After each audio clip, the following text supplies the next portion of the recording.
పెద్ద పెద్ద బొమ్మలు వేస్తారండి. అర్థమైందండి? ఆ లేజర్ కిరణాలు తీసే బొమ్మలు ఎంత బాగుంటాయో.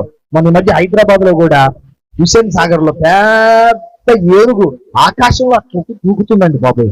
అందరూ అనుకుంటున్నారు అది ఏనుగు చూడు, ఏనుగు ఏనుగు అంటున్నారు. మీరు పైకి పోతే ఏనుగు ఉండదు అక్కడ, ఉండదు. ఎందుకని? అది డిజిటల్, అది కిరణాలు, అది డిజిటల్ కిరణాలు. అబద్ధాన్ని నిజంగా, అబద్ధాన్ని అందంగా చూపించే ప్రపంచం ఇది.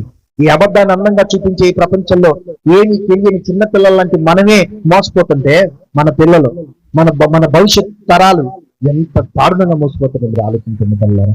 ఇలాంటి భయంకరమైన కాలంలో జీవితాలు పోగొట్టుకుని, ప్రాణాలు పోగొట్టుకుని, డబ్బులు పోగొట్టుకొని, భవిష్యత్తు పోగొట్టుకొని, ఇక జీవితమే లేకుండా ప్రాణాలు తీసుకునేంత దారుణమైన స్థితికి తీసుకెళ్తున్న ఈ డిజిటల్ ప్రపంచం, దాని నుంచి బయటపడడం అది ఎంత ప్రమాదకరమో తెలుసుకోవాల్సిన బాధ్యత మన అందరి మీద ఉందంటారా లేదంటారా?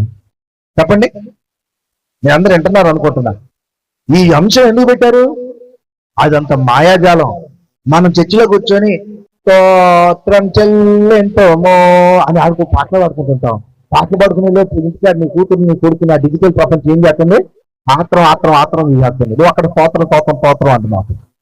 నీకు ఆ భక్తి ప్రపంచంలో బయట ప్రపంచాన్ని పట్టించుకోవడం